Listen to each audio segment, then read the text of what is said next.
الحمد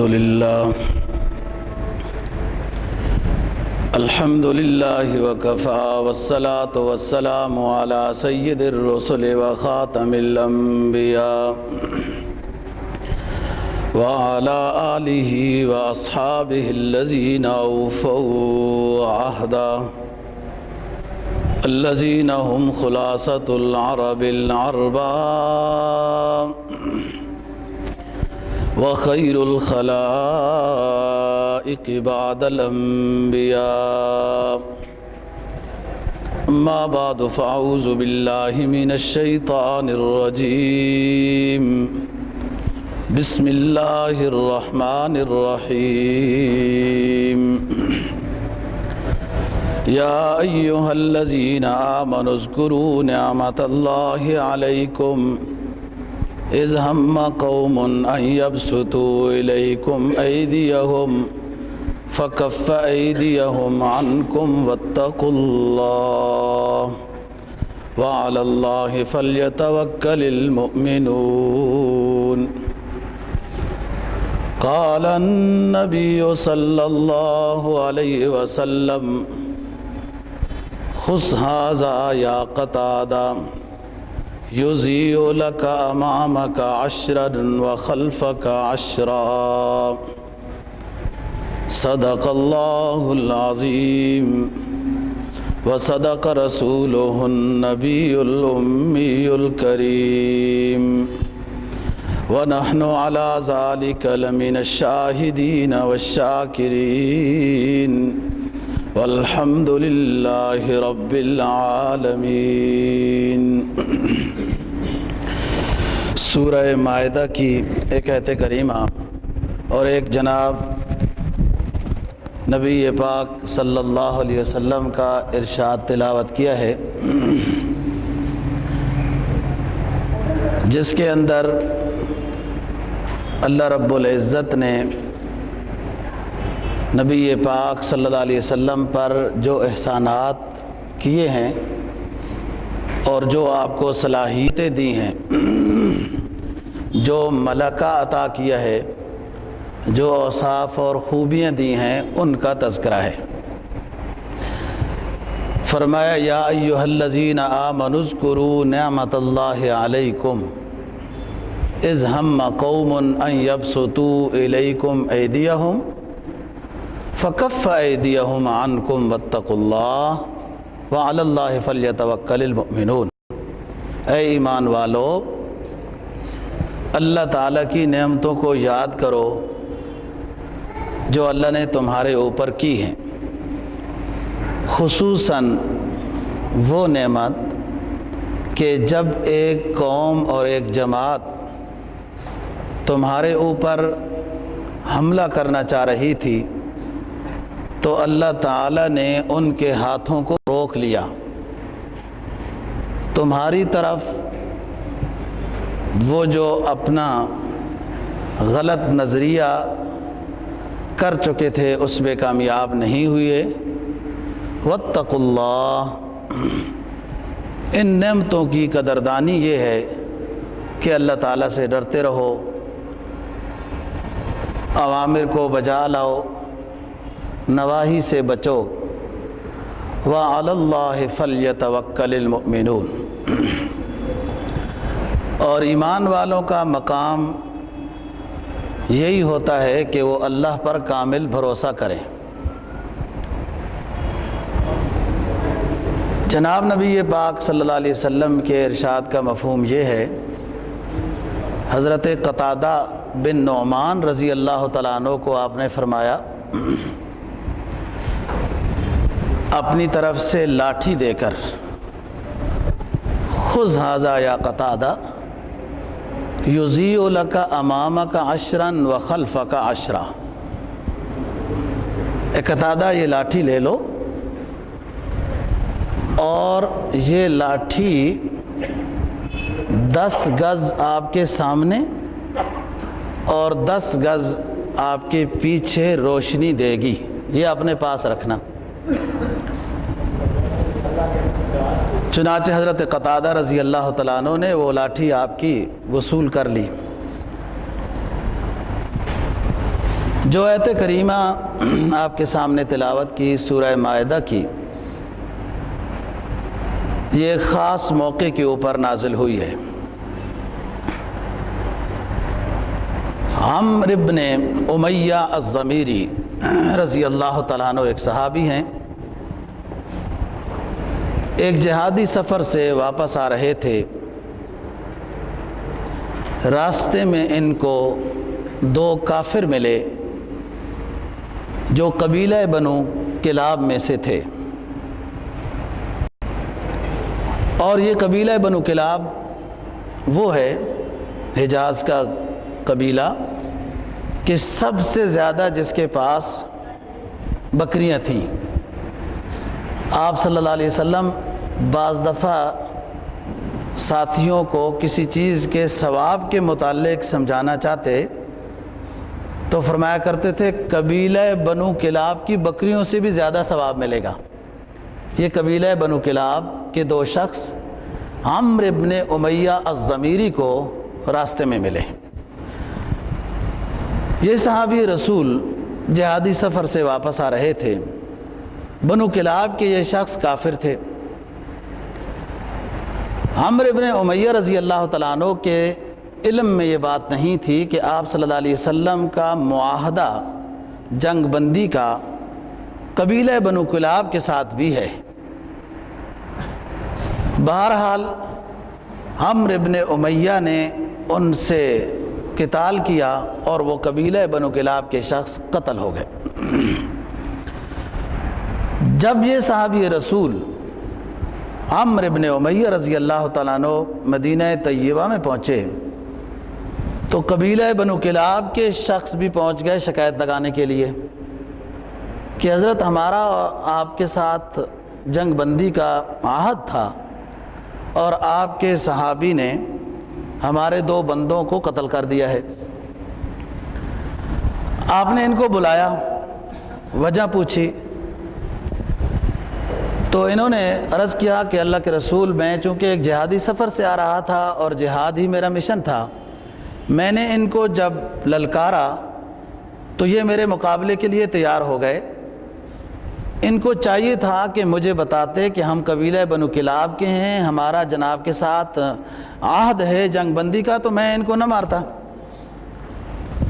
تو آپ نے فرمایا کہ یہ قتل خطا ہو گیا ہے، لہٰذا ہم آپ کو ان دونوں بندوں کی دیت دیں گے۔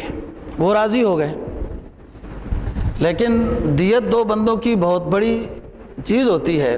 100 اونٹ ایک بندے کی دیت ہے، مختلف عمر میں، بنت مخاض، بنت لبون، جزع، حقہ، مختلف تعداد اور گنتی میں 100 اونٹ ایک مقتول کی دیت ہوتی ہے۔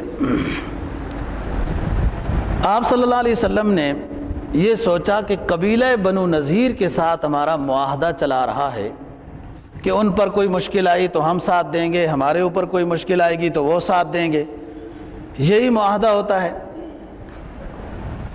تو آپ اپنے ساتھ حضرت ابوبکر صدیق رضی اللہ تعالیٰ عنہ کو اور ایک دو صحابہ کرام رضی اللہ تعالیٰ عنہ کو اور ساتھ لیا اور قبیلہ بنو نذیر کے پاس آپ پہنچ گئے۔ یہ یہودیوں کا قبیلہ ہے، مدینہ میں آباد تھا۔ آپ کے ساتھ مدینہ میں رہنے کے متعلق معاہدہ کیا تھا کہ جو مشکل آئے گی سب پر آئے گی، سب شریک ہو کر اس مشکل کا مقابلہ کریں گے، ایک دوسرے کا تعاون کریں گے۔ آپ اسی معاہدے کے تحت قبیلہ بنو نذیر کے پاس گئے اور انہوں نے بہت استقبال کیا، خوش آمدید کہا، آپ کو ایک جگہ نشست بنا کر دی اور عرض کیا کہ آپ یہاں بیٹھیں، ہم آپ کی جو ڈیمانڈ ہے، مطالبہ ہے، اس کے متعلق مشورہ کر کے پھر آپ کو آ کر بتاتے ہیں۔ آپ صلی اللہ علیہ وسلم بما اپنے احباب کے قبیلہ بنو نذیر کے قلعے کی دیوار کے سائے کے ساتھ تشریف فرما ہوئے، جہاں انہوں نے کہا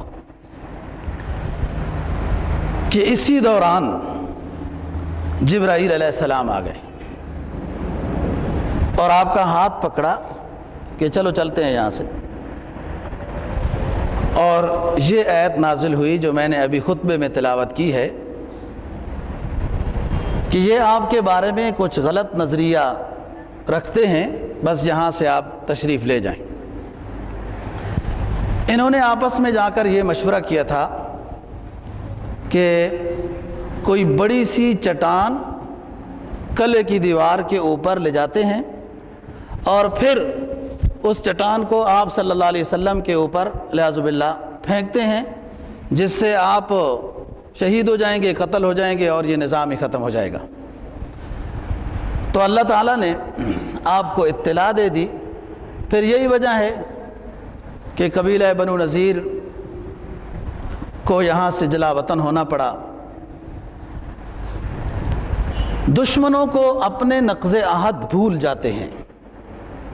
جب مسلمان اپنی کوئی دفاعی ترتیب کرتے ہیں تو پھر دشمن مسلمانوں کو دہشت گرد کہتے ہیں۔ جب ایک نقض عہد تھا ایک شہر میں رہنے کا، آپ تشریف لے گئے، وہ یہ کہتے کہ حضرت حالات کمزور ہیں، ہم اتنا نہیں کر سکتے، یہ تھوڑا کر سکتے ہیں۔ اس نقض عہد میں قریب بلا کر مشورہ کر کے استقبال کر کے گویا کہ آپ کو ختم کرنا چاہتے تھے، اور یہ اس قتل کے مشورے میں قبیلہ بنو نذیر مشرکین مکہ کے ساتھ ملے ہوئے تھے۔ فرمایا یا ایھا الذین آمنوا اذکروا نعمت اللہ علیکم اذ ہم قوم ان یبسطوا الیکم ایدیہم فکف ایدیہم عنکم۔ اے ایمان والو، اللہ کی نعمتوں کو یاد کرو، ان نعمتوں کو یاد کر کے شکر بجا لاؤ۔ جبکہ ایک قوم تمہارے بارے میں یہ نظریہ کر چکی تھی، ہم نے ان کے ہاتھوں کو روک لیا، وہ آپ لوگوں کا کچھ نہ کر سکے۔ بس اس نعمت کی قدردانی یہ ہے، اس نعمت پر شکر گزاری یہ ہے، واتقوا اللہ، کہ اللہ سے ڈرو۔ انسان کو اللہ عزت کی نعمت دے، دولت کی نعمت دے، صحت کی نعمت دے، سکون کی نعمت دے، رزق کی نعمت دے، تو اس نعمت کی قدردانی یہ ہے کہ اس نعمت کو اللہ اور اللہ کے رسول کے حکم کے مطابق خرچ کیا جائے۔ یہ ہے نعمت کی شکر گزاری۔ نعمت کی شکر گزاری جیسے کہ ظاہری جملوں کے ساتھ ہے، ایسی اعضاء و جوارح کے ساتھ بھی نعمت کی قدردانی اور نعمت کی شکر گزاری ہوتی ہے۔ یعنی انسان کی زبان بھی اپنے محسن کی قدردان ہو، اور انسان کے اعضاء و جوارح دل و دماغ کی سوچ بھی اللہ اور اللہ کے رسول کے حکم کے تابع ہو، یہ نعمت کی قدردانی ہے۔ وَعَلَى اللَّهِ فَلْيَتَوَكَّلِ الْمُؤْمِنُونَ، اور مومنوں کو چاہیے کہ کامل اللہ ہی پر بھروسہ رکھیں، اپنے تمام نظام کو اللہ کے حوالے کر دیں۔ تو یہ اس آیت کا مفہوم ہے۔ جو آپ کے سامنے حدیث رسول تلاوت کی، اس طرح کے کئی واقعات ہیں۔ حضرت میمون بن زید بن ابی عبسہ رضی اللہ تعالیٰ عنہ ایک صحابی ہیں، اور آپ کے زمانے میں نظر میں کمی ہو گئی، جیسے نظر چلی جاتی ہے اور دھندلا دھندلا نظر آتا ہے، موتیا آ گیا۔ تو اس زمانے میں تو یوں علاج نہیں تھے، تو حضرت کی خدمت میں حاضر ہوئے، عرض کیا کہ حضرت مجھے مشکل ہوتی ہے چلنے میں۔ تو آپ نے میمون بن زید بن ابی عبسہ رضی اللہ تعالیٰ عنہ کو ایک لاٹھی دی کہ آپ اپنے پاس رکھا کریں، جب آپ کو کم نظر آئے گا تو یہ لاٹھی آپ کو روشنی دے گی۔ یہ ہمیشہ اپنے پاس یہ لاٹھی رکھتے تھے۔ جو میں نے حدیث تلاوت کی ہے اس کا واقعہ اور ہے۔ عشاء کی نماز ہو گئی، آپ نماز سے فارغ ہونے کے بعد حجرے میں تشریف لے گئے، اور موسم ابر آلود ہو گیا، گرج چمک کی آواز آنے لگی، جیسے سخت تیز بارش آنے لگی ہے، انتہائی تاریکی ہو گئی۔ آپ مسجد کو دیکھنے کے لیے کہ کوئی شخص ہے یا نہیں ہے، یا چلے گئے ہیں، بارش آنے لگی ہے، آپ اپنے حجرے سے باہر تشریف لائے۔ حضرت عبد الرحمن بن ابو سعید خدری رضی اللہ تعالیٰ عنہ اس حدیث کو روایت کرتے ہیں کہ حضرت قتادہ بن نعمان رضی اللہ تعالیٰ عنہ نماز پڑھ رہے تھے اور سب صحابہ کرام رضی اللہ تعالیٰ عنہ نماز سے فارغ ہو کر چلے گئے تھے۔ انتہائی تاریکی تھی، تو جیسے بجلی چمکی تو مسجد کے سین میں حضرت قتادہ بن نعمان رضی اللہ تعالیٰ عنہ نظر آئے، تو آپ نے فرمایا کہ قتادہ میرے آنے تک گھر نہ جانا، جب میں آؤں گا پھر اس کے بعد گھر جانا، بس یہ جملہ کہہ کہ آپ اندر تشریف لے گئے۔ گھر سے اپنی لاٹھی لائے، عصا مبارک، اور پھر یہ جملے جو میں نے آپ کے سامنے تلاوت کیے، فرمایا خذ ھذا یا قتادہ، یہ لاٹھی لے لو، یضیء لک امامک عشرا وخلفک عشرا، یہ لاٹھی آپ کو روشنی دے گی، آپ کے سامنے 10 گز اور آپ کے پیچھے 10 گز، یہ لاٹھی سنبھال کے رکھنا۔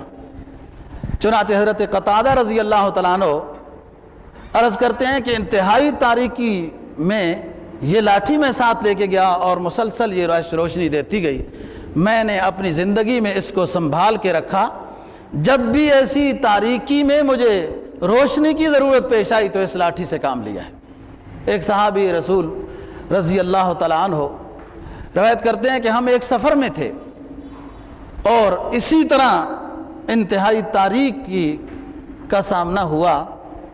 ہم نے عرض کیا کہ حضرت کچھ نظر نہیں آ رہا۔ رسول اللہ صلی اللہ علیہ وسلم نے اپنا دایاں ہاتھ یوں کر کے شہادت کی انگلی یوں اٹھائی تو فرمایا کہ اب نظر آ رہا ہے؟ وہ آپ کی شہادت کی انگلی پورے اس قافلے کو روشنی دینا شروع ہو گئی۔ فرمایا آپ نظر آ رہا ہے، اپنا سامان وغیرہ دیکھ لو۔ تو رسول اکرم صلی اللہ علیہ وسلم کی یہ برکات، یہ من جانب اللہ عنایات تھی جن کو معجزہ کہا جاتا ہے۔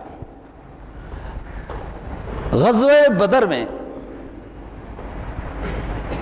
حضرت عباس رضی اللہ تعالیٰ عنہ جو آپ کے چچا ہیں گرفتار ہو گئے، اور بھی بہت سارے مشرکین مکہ کے بندے گرفتار ہوئے تھے، تو آپ نے سب کے اوپر فدیہ مقرر کیا کہ تمام قیدیوں پر 40 اوقیہ فدیہ ہے، وہ جمع کرائیں اور ان کو رہائی مل جائے گی۔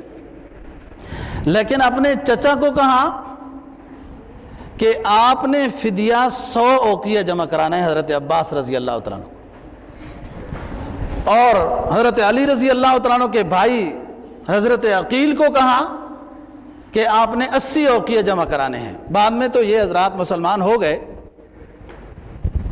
حضرت عباس نے جو آپ کے چچا ہیں کہا کہ میرے پاس کچھ بھی نہیں ہے، میں فقیر ہوں۔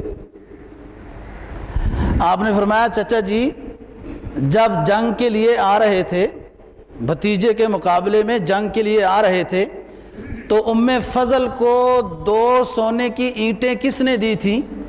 اپنی بیوی کو تم نے 2 سونے کی اینٹیں دی، وہ کس نے دی تھی؟ اور یہ کہا تھا کہ اس جنگ میں مر گیا تو ان سے گزارا کرنا، اور میں واپس آ گیا تو پھر اور بھی آپ کا خیال کروں گا۔ حضرت عباس رضی اللہ تعالیٰ عنہ حیران ہو گئے، کہنے لگے دل تو پہلے بھی یہ چاہتا تھا کہ اپنے بھتیجے کی بات مان جاؤں، لیکن آج اس آپ کی خبر سے مجھے یقین ہو گیا کہ آپ کے پاس واقعتاً ہی وحی آتی ہے، جبرائیل آتے ہیں، اب سوائے اللہ کے اور کس نے آپ کو بتایا ہے؟ تو یہاں پر قرآن مجید کی آیت رسول اکرم صلی اللہ علیہ وسلم پر نازل ہوئی، فرمایا یا ایھا النبی قل لمن فی ایدیکم لمن من الاسرى، یا ایھا النبی قل لمن فی ایدیکم من الاسرى، کہ اے نبی آپ فرما دیجئے ان کو جو قیدی ہیں کہ تمہارے دل میں جو نیکی ہے، جو کہہ رہے ہو سکتا ہے اسلام میں داخل ہو، یقینی بات ہے اسلام میں داخل ہو تو اس سے بہتر نیکی اللہ پاک تمہیں عطا کریں گے، یغفر لکم ذنوبکم، اور اللہ تعالیٰ تمہارے گناہوں کو بھی معاف کر دیں گے، اور اللہ سب دیکھنے والا، سننے والا، جاننے والا ہے۔ تو حضرت عباس رضی اللہ تعالیٰ عنہ نے یہاں پر اسلام کا اعلان کیا، جو بعد میں پھر رسول اللہ صلی اللہ علیہ وسلم کے پاس ہی آ گئے۔ یوں اطلاع رسول اللہ صلی اللہ علیہ وسلم کو کئی مقامات پر من جانب اللہ عطا کی گئی ہے۔ غزوہ بدر میں جب رسول اللہ صلی اللہ علیہ وسلم اپنے ساتھیوں کو تشکیل دے رہے تھے کہ آپ نے یہاں بیٹھنا ہے، آپ نے یہاں بیٹھنا ہے، آپ نے یہ کرنا ہے، تشکیل کے بعد آپ دعاؤں میں مصروف ہو گئے اور مسلسل دعا مانگتے رہے، اور ایک جملہ بار بار دہراتے تھے اپنی دعا میں۔ فرمایا اللہم انجزنی ما وعدتنی، اللہم ان تہلک هذه الإصابة من أهل الإسلام لا تعبد في الأرض أبدا، اللهم أنجزني ما وعدتني۔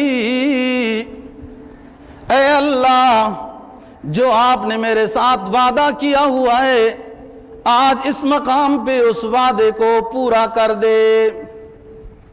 اللہم ان تہلک هذه الإصابة من أهل الإسلام لا تعبد في الأرض أبدا۔ اے میرے معبود، یہ میری مختصر سی پونجی اگر اس مارکے میں آج ہلاک آپ نے کر دی، ہونی تو آپ کے امر سے ہے نہ ہلاکت، بھلے شہادت بھی ہو تو پھر بھی آپ کے امر سے شہادت ہونی ہے۔ یہ میری مختصر سی پونجی اگر اس مارکے میں آپ نے ہلاک کر دی تو پھر میری سوچ یہ ہے کہ لا تعبد فی الارض ابدا، پھر روئے زمین پر صحیح معنی میں آپ کا نام لینے والا، آپ کی عبادت کرنے والا کوئی بھی نہیں رہے گا۔ ادھر آیت نازل ہو گئی، استستغیثون ربکم فاستجاب لکم انی ممدکم بألف من الملائکۃ مردفین لیحق الحق ویبطل الباطل ولو کرہ المجرمون۔ اے نبی، پریشان ہم آپ کو نہیں ہونے دیں گے۔ آج اس پہلے مارکے میں، یہ یوم الفرقان میں، مقام بدر میں، اس پہلے مارکے میں ہم نے حق و باطل کو جدا کر دینا ہے، حق کو فتح عطا کرنی ہے، باطل کو مغلوب بنا دینا ہے۔ لیحق الحق ویبطل الباطل ولو کرہ المجرمون۔ آج حق کا بول بالا ہو جائے گا، ظاہری اعتبار سے، فوجی قوت کے اعتبار سے بھی آج حق کا بول بالا ہو جائے گا، اگرچہ کافر پریشان ہوتے رہیں۔ استستغیثون ربکم فاستجاب لکم انی ممدکم بألف من الملائکۃ مردفین۔ آپ کی دعا کو، آپ کے رونے کو، آپ کے آنسو بہانے کو، آپ کی گریہ زاری کو میدان بدر میں جو آپ نے کی ہے، آپ کے رب نے قبول کر لی ہے، اور اس قبولیت کا نقد مظاہرہ اللہ رب العزت یوں کر رہے ہیں کہ انی ممدکم بألف من الملائکۃ مردفین۔ 1000 لشکر اپنے آخری نبی کی مدد کے لیے، نصرت کے لیے فرشتوں کا بھیج رہا ہوں۔ 1000 لشکر کے 2 لیڈر ہوں گے، فرشتوں کے 1000 لشکر کے 2 قائد ہوں گے، ایک جبرائیل قائد ہوگا اور 500 فرشتے اس کے زیر نگرانی جنگ کریں گے۔ ایک جھنڈا جبرائیل کے ہاتھ میں ہوگا اور اس کے ماتحت 500 فرشتے آپ کی مدد کے لیے لڑیں گے، اور ایک جھنڈا میکائیل کے ہاتھ میں ہوگا اور اس کے زیر تحت 500 فرشتے آپ کی مدد کے لیے نکلیں گے۔ یہ میدان بدر میں رسول اللہ صلی اللہ علیہ وسلم کی دعا ہوئی اور اسی میں یہ گرفتار ہوئے اور پھر فدیہ دے کے آپ نے چھوڑا۔ حضرت رسول اکرم صلی اللہ علیہ وسلم غزوہ خیبر میں تشریف فرما ہے اور اس غزوے میں کافی وقت خرچ ہوا ہے۔ قلعے ایک فتح ہوا، دوسرا فتح ہوا، تیسرا فتح ہوا، اور اس میں آپ کے احوال کو دیکھ کر کئی لوگ مسلمان بھی ہوتے رہے۔ اس میں ایک دیہاتی حاضر خدمت ہوا، عرض کرنے لگا کہ اللہ کے رسول، میں آپ پر ایمان لانا چاہتا ہوں، میں دیکھ رہا ہوں آپ کا طریقہ کار اپنے ساتھیوں کے ساتھ کتنا عجیب ہے، کتنی شفقت غالب ہے آپ کی۔ تو آپ نے فرمایا اچھی بات ہے، دنیا میں بھی کامیابی ہے، جو میرے ساتھ جڑ جائے نا دنیا میں بھی کامیاب ہو گیا، آخرت میں بھی کامیاب ہو گیا۔ آپ نے فرمایا آپ یہاں کیا کام کرتے تھے؟ عرض کیا حضرت میں بکریاں چراتا تھا، تو جو مال غنیمت کی بکریاں تھیں آپ نے اس دیہاتی شخص کو یہ فرمایا کہ آپ ان کا خیال رکھو اور چراؤ۔ چنانچہ یہ چرانے لگ گئے، فتح ہو گیا خیبر سارا، کچھ تھوڑا ہی حصہ رہتا تھا، آپ نے مال غنیمت تقسیم کیا اور اس میں اس دیہاتی کا حصہ بھی رکھ لیا جو بکریوں کی نگرانی کے لیے آپ نے بھیجا تھا۔ وہ شخص آ گیا، آپ نے اس کو فرمایا کہ یہ آپ کا حصہ ہے مال غنیمت کا، آپ بھی بیت المال کا ہی کام کر رہے تھے۔ تو عرض کرنے لگا کہ حضرت میں تو اسلام اس لیے لایا ہوں کہ دنیا میں آپ کا دیدار نصیب ہو جائے اور آخرت میں آپ کے ساتھ جنت مل جائے۔ میں ان بکریاں اور اس مال غنیمت اور اس طرح کا ذرہ برابر بھی شوق نہیں رکھتا ہوں، نہ میری ضرورت ہے۔ میں جہاد میں شہید ہونا چاہتا ہوں۔ زندگی کی دو ہی تمنائیں ہیں، ایک آپ کا دیدار تھا وہ نصیب ہو گیا، اب آخرت میں آپ کی معیت میں جنت چاہتا ہوں۔ آپ نے فرمایا جہاد کرو، شہید ہو جاؤ گے تو یہ مقام بھی مل جائے گا۔ یہ شخص جہاد کے لیے نکلا، جو تھوڑا سا علاقہ ابھی خیبر کا رہتا تھا، اور اسی میں وہ سارے جمع ہو چکے تھے جو ان کلوں سے بھی بھاگ بھاگ کر جو زیادہ پہلوان تھے نا، وہ سب اس میں جمع ہو چکے تھے۔ یہ شخص شہید ہو گیا، علاقہ فتح ہو گیا۔ آپ صلی اللہ علیہ وسلم اس علاقے کی طرف جب تشریف لے گئے تو اس دیہاتی صحابی کو آپ نے پہچان لیا، اور صحابہ کرام نے اتنا نہیں پہچانا۔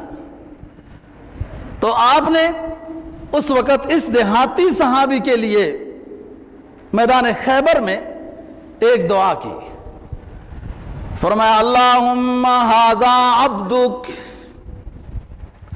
خرج مہاجرا فی سبیلک وقتل شہیدا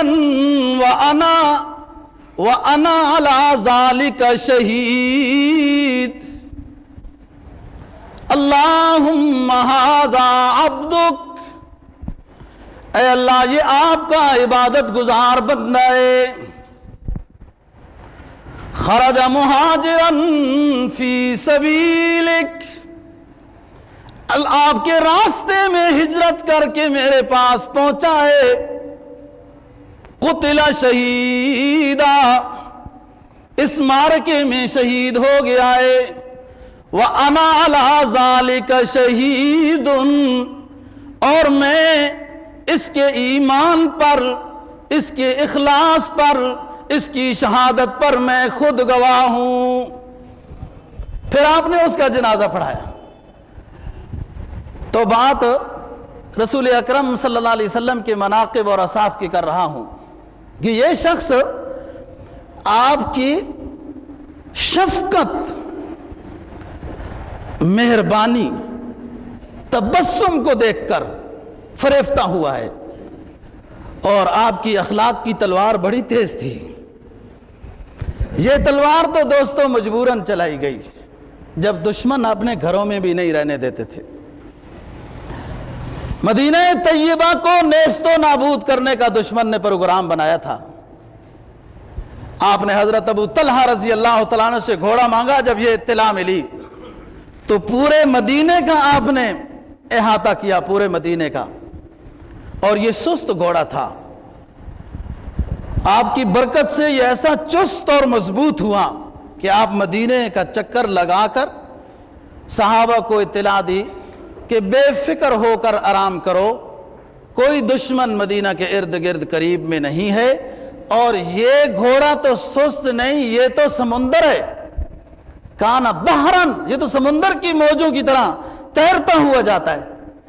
یعنی آپ صلی اللہ علیہ وسلم کو، صحابہ کرام کو، مسلمانوں کو دشمن اپنے گھروں میں بھی نہیں رہنے دیتا تھا، تو پھر گھر میں بھی اگر کوئی دشمن حملہ کرے اس کا دفاع نہ کیا جائے تو یہ تو بغیرتی ہے، بزدلی ہے۔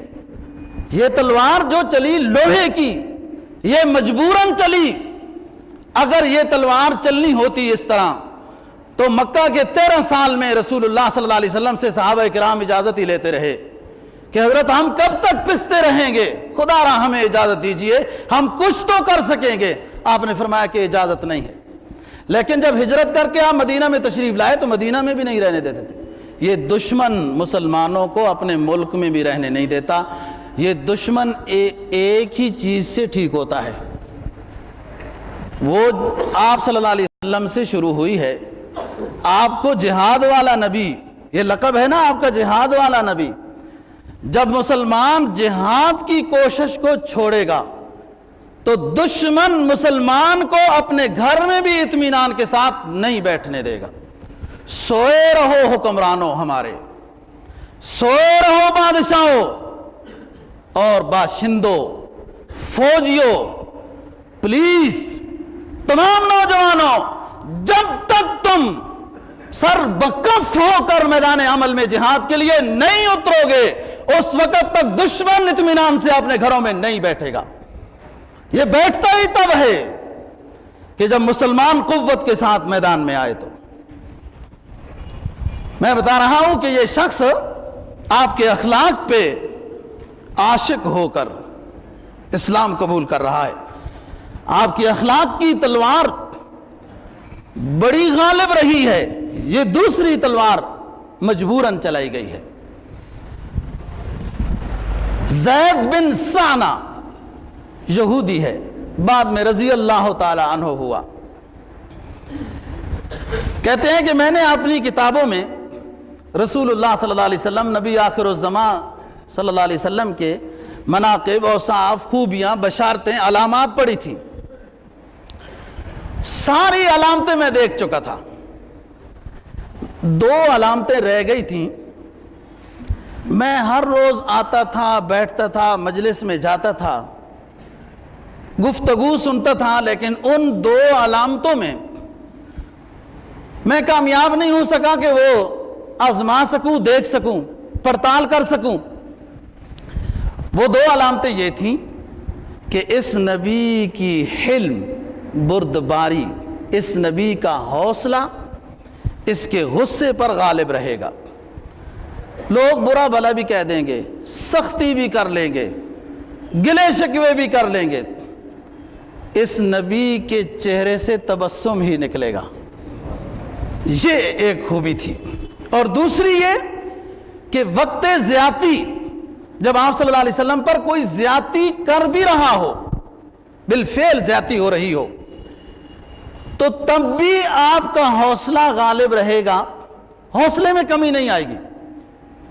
ایک تو عمومی فضا میں آپ کا حوصلہ غصے پر غالب رہے گا، اور ایک جب کوئی زیادتی کر بھی رہا ہو تب بھی آپ کے حوصلے میں کمی نہیں آئے گی، آپ تند خو ہو کر اور غصب والے جملے نہیں ارشاد فرمائیں گے۔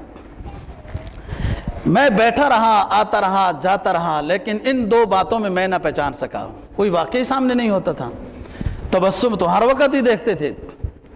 ایک وقت جناب کو غلے کی ضرورت پیش آئی، آپ نے فرمایا کسی سے ادھارا لے لو پھر دے دیں گے، تو میں نے کہا جی میں ادھارا دے دیتا ہوں، دے دیا ادھارا، اور باقاعدہ طے ہو گیا کہ فلانی تاریخ کو یہ غلہ یا اس کے جو اتنی رقم ہے وہ آپ کو مل جائے، لیکن وہ ابھی دن نہیں آئے تھے، ایک جنازے میں آپ تشریف لے گئے، اور جب واپس آ رہے تھے تو میں نے آپ کی قمیض کو زور سے پکڑ لیا کہ بنو عبد المطلب تمہارا کام ہی یہی ہے کہ لوگوں سے قرضے لو اور ان کو نہ ادا کرو، تمہارا طریقہ یہی ہے، تم یوں ہی برے لوگ ہو۔ میرے ساتھ حضرت عمر فاروق رضی اللہ تعالیٰ عنہ ساتھ تھے، تو حضرت عمر فاروق کی آنکھیں اپنے اس بھنور میں ایسے گھومنے لگی سرخ ہو کر جیسے کشتی سمندر کے بھنور میں پھنس کر گھومتی ہے، کبھی مجھے دیکھیں، یہ زید بن ثانہ کہتے ہیں، کبھی مجھے دیکھیں، کبھی آپ صلی اللہ علیہ وسلم کے چہرے کو دیکھیں، لیکن آپ کے چہرے پہ تبسم ہے۔ فرمایا دے دیں گے، کوئی بات نہیں، دے دیں گے۔ حضرت عمر نے اجازت چاہی کہ حضرت اس نے بے ادبی کی اور اس کا وقت بھی ابھی پورا نہیں ہوا، آپ خود فرما رہے ہیں۔ فرمایا کوئی بات نہیں عمر، اس کا حق ہے، یہ سختی کر سکتا ہے، آپ یہ کرو کہ اس کو کہو کہ بھائی آرام سے مانگو، ادب کا خیال رکھو، اور مجھے یہ کہو کہ حضرت ہم ادا کر لیتے ہیں، کتنا ہے آؤ ادا کرتے ہیں، سختی نہ کریں۔ حضرت عمر فاروق رضی اللہ تعالیٰ نے کہا کہ حضرت میں ادا کر دیتا ہوں۔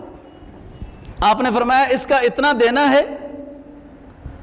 اور اس کو 20 سا زائد دے دینا کہ جو اس کے ساتھ آپ نے سختی کی اور اس کو آنکھیں دکھائیاں، یہ اس کا بدلہ ہے۔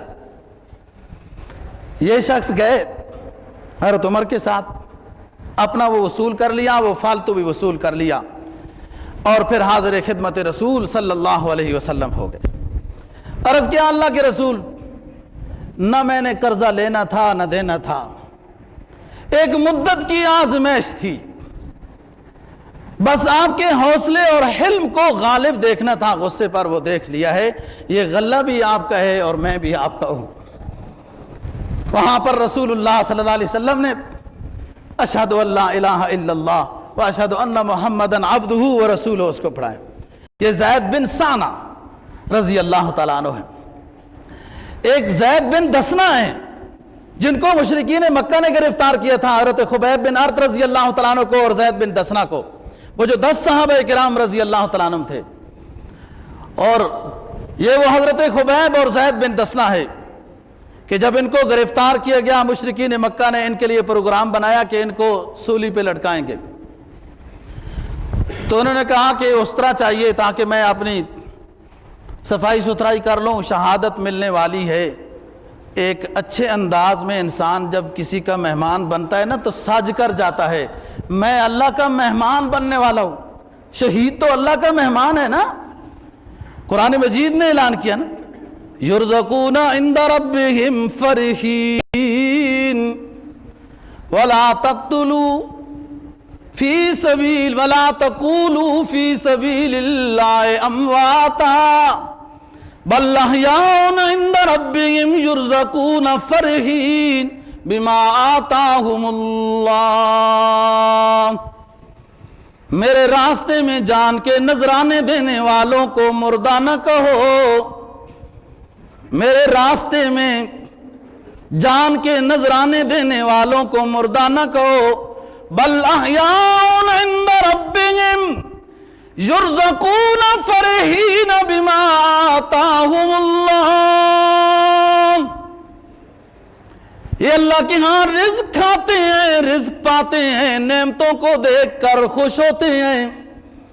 زید نے کہا مجھے اس طرح چاہیے، شہادت ہونے والی ہے، اللہ کا مہمان بننے والا ہوں، سج کر جاؤں گا۔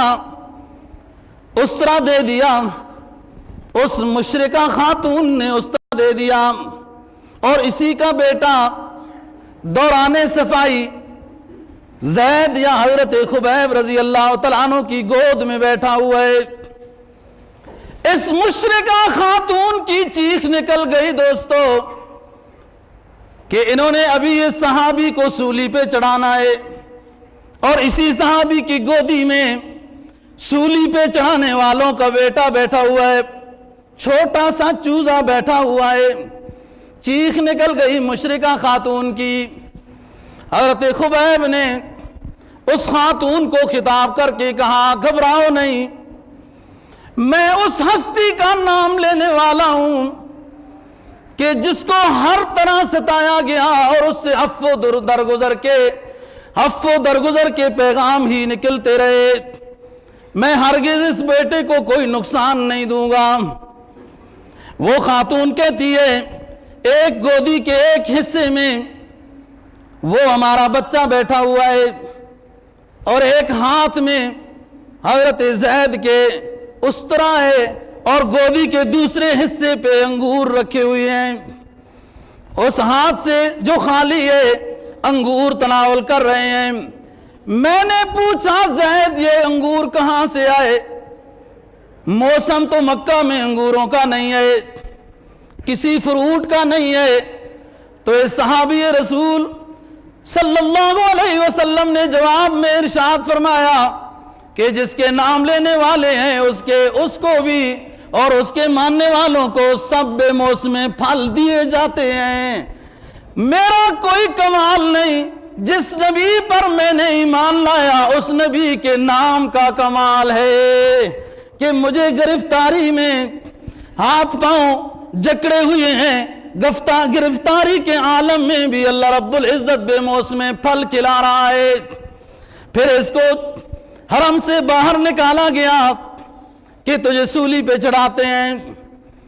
اس صحابی رسول نے مشرکین مکہ کو یہ خطاب کر کے کہا مجھے 2 رکعتیں ادا کرنے دو کہ زندگی کا آخری کام میرے آقا نے یہ فرمایا ہوا ہے، جس کا زندگی کا آخری کام اچھا ہوگا میدان حشر میں یوں ہی حشر ہوگا اس کا۔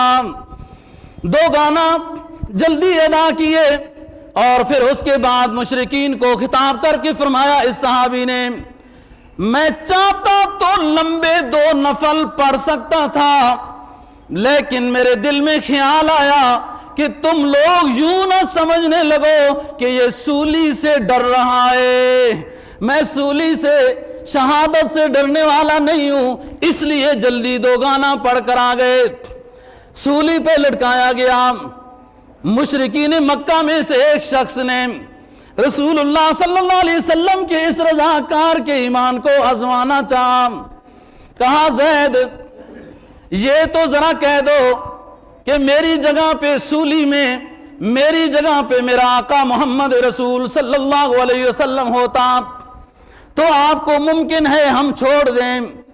حضرت زید رضی اللہ تعالیٰ عنہ نے اپنی گردن کو اونچا کر کے کہا او کم بختو سن لو، تم یہ کہتے ہو کہ سولی کی جگہ پہ میرا آقا ہوتا، یاد رکھو اگر راستے میں کہیں کانٹا ہو اور خطرہ ہم محسوس کریں کہ ہمارے نبی کو چبھ جائے گا، میرے جیسے ہزاروں رضاکار جان کا نذرانہ دے دیں گے لیکن اپنے نبی کے پاؤں میں کانٹے کی چبھن برداشت نہیں کریں گے۔ تم یہ کیسے کہتے ہو کہ میری جگہ پہ سولی میں میرا رسول ہو، لگا دو سولی، لیکن سن لو میری بات۔ فرمایا فلستو بالی حین اقتل مسلمان، سولی پہ چڑھ کر پھندا بھی کھینچنے والا ہے اور اللہ کے رسول کا صحابی یہ ترانہ گا رہا ہے۔ کیا فرماتے ہیں فلستو بالی حین اقتل مسلمن، مجھے کوئی گلہ نہیں ہے، مجھے کوئی ناراضگی نہیں ہے، مجھے کوئی پریشانی نہیں ہے، اس لیے کہ مسلمان ہو کر شہید کیا جا رہا ہوں۔ فلستو بالی حین اقتل مسلمن علی ای جنب للکان للہ مسرائی، جس حالت میں میرا رب چاہے موت دے دے، سب کو اس نے موت کے پیغامات سنانے ہیں، مجھے میرے رب نے سولی کی شکل میں موت دینی ہے، میں اس پہ خوش ہوں۔ وَذَلِكَ فِي ذَاتِ الْإِلَٰهِ وَإِن يَشَاءُ، وَذَلِكَ فِي ذَاتِ الْإِلَٰهِ وَإِن يَشَاءُ عَلَىٰ أَيِّ أَوْ يُبَارَكَ عَلَىٰ أَوْصَالِ شلو ممزائی، اللہ رب العزت اگر چاہے تو میرے جسم کے ٹکڑے ہو جائیں اور ان ٹکڑوں میں برکت رکھ دے، اسلام کی سربلندی کا پیغام میری شہادت کے ٹکڑوں میں رکھ دے، اللہ اگر چاہے تو یوں بھی ہو سکتا ہے۔ حضرت زید رضی اللہ تعالی عنہ کو شہید کیا گیا، اور جس شخص نے سوال کیا تھا اس نے صحابی کی استقامت دیکھ کر وہ شخص بھی پھر مسلمان ہو گیا تھا کہ یہ کتنے عجیب لوگ ہیں۔ حضرت انس رضی اللہ تعالی عنہ مشہور صحابی ہیں، آپ کے خادم ہیں، آپ کے گھر کبھی کبھی آپ تشریف لے جاتے تھے، گویا خدام کے گھروں میں جانا ان کی حوصلہ افزائی ہوتی ہے، سنت سے ثابت ہے۔ دوستو کوئی بڑا اور کوئی چھوٹا نہیں ہے، اس کی نظر میں تو وہی ہے جس کی اندر کی پونجی اونچی ہے۔ تو کیا خبر کون بڑا ہے اور کس کی لو اللہ کے ساتھ کتنی قریب ہے، کسی کو حقیر نہیں سمجھنا چاہیے، نہیں جاننا چاہیے، یہی حکم ہے شریعت کا۔ حضرت انس رضی اللہ تعالیٰ عنہ فرماتے ہیں کہ دن کو آپ ہمارے گھر میں تشریف لائے اور قیلولے کے لیے لیٹ گئے، تو میں نے دیکھا کہ پیشانی کے اوپر بھی قطرے پسینے کے نمودار ہو رہے ہیں اور بازوؤں پر بھی۔ تو امی میری شیشی لے کے آئی کہ حضرت کے ان قطروں کو شیشی میں بند کر دو۔ میں نے کہا امی یہ کیا بات ہے؟ کہا پھر عطر کے طور پر خوشبو کے لیے استعمال کریں گے، دیکھو نا پورا گھر خوشبو ہے، بعد میں بھی خوشبو، ابھی اسی راہ سے کوئی گیا ہے، ابھی اسی راہ سے کوئی گیا ہے، پتہ دیتی ہے شوخی نقش پا جس کی۔ حدیث میں آتا ہے آپ جس راستے سے گزر جاتے تھے صحابہ کرام رضی اللہ تعالیٰ عنہ خود سمجھ جاتے تھے کہ یہاں سے رسول اللہ صلی اللہ علیہ وسلم تشریف لے گئے۔ بعض اصحاب سیر نے تو یہ لکھا ہے کہ گلاب آپ کی ذاتی خوشبو ہے، گلاب آپ کی ذاتی خوشبو ہے، آپ کے جسم، آپ کے کپڑوں، آپ کے پسینوں سے ہر وقت گلاب کی خوشبو آتی تھی۔ لگاتے اکثر عود تھے یا عنبر، لیکن گلاب آپ کی ذاتی خوشبو تھی۔ اس لیے تو امیر شریعت نے یہ بات کہی، فرمایا ہزار صبح بہار از نگامی چکدش، ہزار صبح بہار از نگامی چکدش، کہ جنود سائے زلف کی سیامی چکدش، چمن چمن گل نسریز اقص رخ ریزد، سبد سبد گل خنداز رامی چکدش، ببیش گائے جمالش جلال سر بسجود،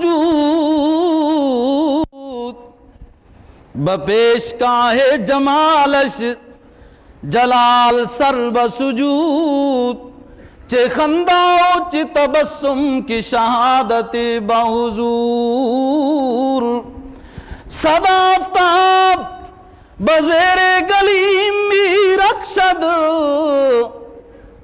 ز نور چہرہ کے دمرا کی مامی چکدش نگاہ کنید ببخت بلند بیوازنے نگاہ کنید ببخت بلند بیوازنے کہ از کنار غریبش کی مامی چکدش ایک بیوہ عورت کی نگاہ پڑی رسول اللہ صلی اللہ علیہ وسلم پر اور دعوت نکاح دے دی حضرت خدیجہ رضی اللہ تعالی عنہ نے. تو کیا قسمت اس کی کھلی, اس بیوہ خاتون کی کیا قسمت کھلی کہ اللہ نے اس کے دامن میں سراج منیر دے دیا. ہزار صبح بہار از نگاہ می چکدش. رسول اکرم صلی اللہ علیہ وسلم کی نگاہ میں اللہ نے اتنی چاشنی رکھی تھی, اتنی نورانیت رکھی تھی, آپ کی نگاہ میں اتنی رونق رکھی تھی کہ ہزار بہاروں کو جمع کر دو اس کی رونق کی, ہزار بہاروں کو جمع کر لو ان کی رونقوں کو تو رسول اللہ صلی اللہ علیہ وسلم کی نگاہ کی رونق غالب رہے گی. لگتا یوں ہے کہ ہزار بہاریں بھی اپنی رونق رسول اللہ صلی اللہ علیہ وسلم کی نگاہ سے حاصل کرتی ہیں. چمن چمن گل نسری ز عکس رخ ریزد سبت سبت گل خندہ زرامی چکدش. ہم نے باغوں میں جا کر دیکھا ہے وہاں پھولوں کی مختلف خوشبوئیں آتی ہیں, کئی نرسریوں کو دیکھا ہے خوشبوئیں آتی ہیں, لیکن جب ہم نے اپنے محبوب محمد عربی صلی اللہ علیہ وسلم کی خوشبو سونگی تو ہمیں دنیا کے باغوں اور نرسریوں کی خوشبو کم معلوم ہوئی, اور لگتا یہ ہے کہ یہ دنیا کی نرسریاں اور حدائق اور باغیچے بھی رسول اللہ صلی اللہ علیہ وسلم سے خوشبو حاصل کرتے ہیں. اللہ رب العزت ہمیں صحیح معنی میں رسول اللہ صلی اللہ علیہ وسلم